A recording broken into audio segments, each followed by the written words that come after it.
Assalamualaikum warahmatullahi wabarakatuh. Halo semuanya, perkenalkan kami dari kelompok 4 jurusan Kebidanan Politeknik Kesehatan Kementerian Kesehatan Semarang.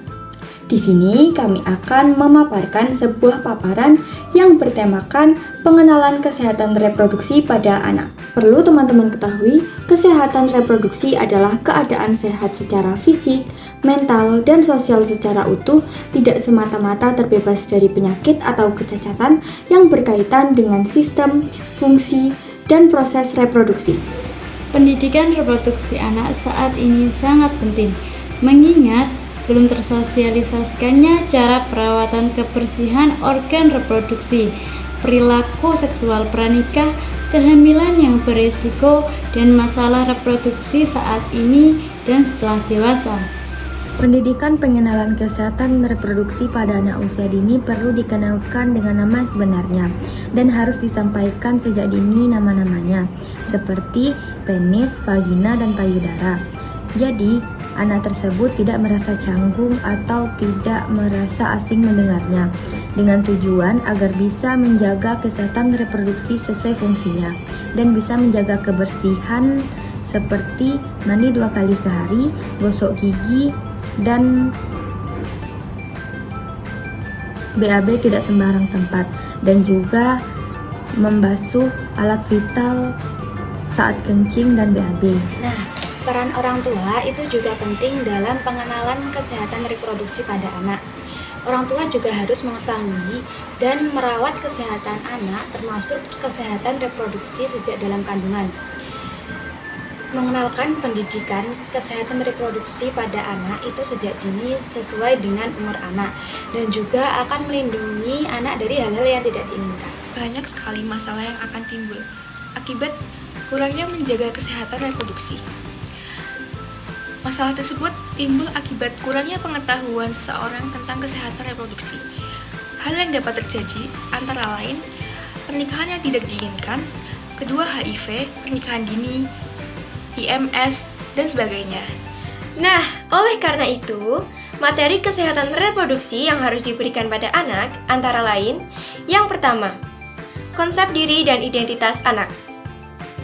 Kenalkan identitas anak laki-laki dan perempuan, serta beritahu apa aja sih perbedaannya.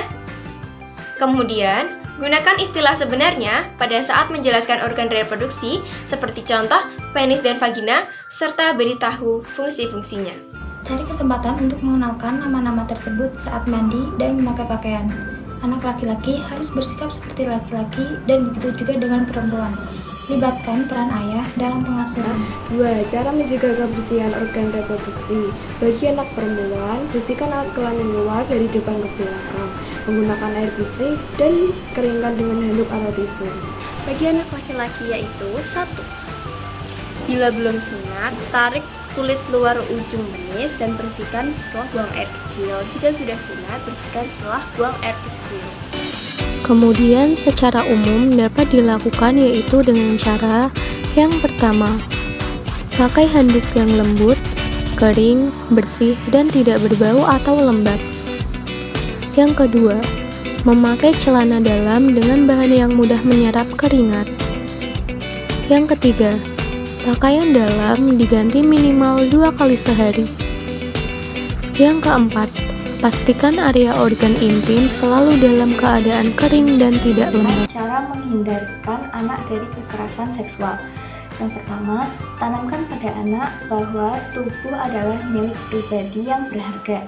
Kedua, tidak semua orang lain boleh menyentuh bagian pribadi seperti alat kelamin dan dada, kecuali kondisi tertentu seperti ketika diperiksa oleh dokter.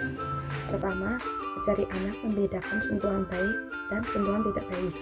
Sentuhan baik didasarkan niat baik seperti ibu membelai kepada anak.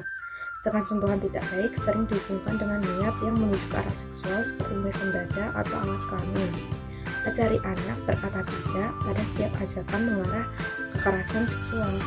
Caranya memberikan edukasi tentang kesehatan reproduksi bagi anak-anak. Nah, jadi ada beberapa cara, yaitu yang pertama kita dapat memberikan materi edukasi tentang kesehatan reproduksi, masalah kesehatan reproduksi pada anak, setelah itu gender dan kekerasan, dan pertumbuhan dan perkembangan. Nah, kegiatan apa aja sih yang dapat kita lakukan? Kita dapat memberikan pemberian materi edukasi disesuaikan dengan usia setingkat mereka, tingkat pendidikan, dan terintegrasi dengan mata pelajaran. Nah, ada beberapa langkah untuk memberikan materi kesehatan reproduksi pada anak-anak. Yang pertama yaitu secara intrakurikuler, yaitu pendidikan kesehatan reproduksi yang diberikan melalui program aksi guru secara berjenjang dari Direktorat GTK atau Guru dan Tenaga Kependidikan Kemendikbud. Kita dapat melakukannya seminggu sekali oleh guru BK atau guru kelas. Yang kedua yaitu secara kokurikuler. Kita dapat memberikannya seperti alur pemberian pembelajaran melalui kokurikuler seperti biasanya. Dan yang terakhir adalah ekstrakurikuler. Kita dapat melaksanakan sedikitnya 1 kali setiap minggu dengan memberikan pemahaman dan keterampilan terkait dengan kesehatan reproduksi. Guru menyampaikan pendidikan kesehatan reproduksi melalui diskusi, bermain peran, studi kasus, dan permainan. Nah, berikut cara-cara untuk menjaga kesehatan reproduksi dan pemberian materi kesehatan reproduksi bagi anak-anak. Dengan melakukan kegiatan tersebut diharapkan dapat meningkatkan pengetahuan anak, sehingga dapat meningkatkan kesadaran anak akan pentingnya masalah kesehatan reproduksi dan menekan angka kejadian kasus-kasus kesehatan reproduksi remaja. Kami dari kelompok 4 pamit undur diri. Terima kasih.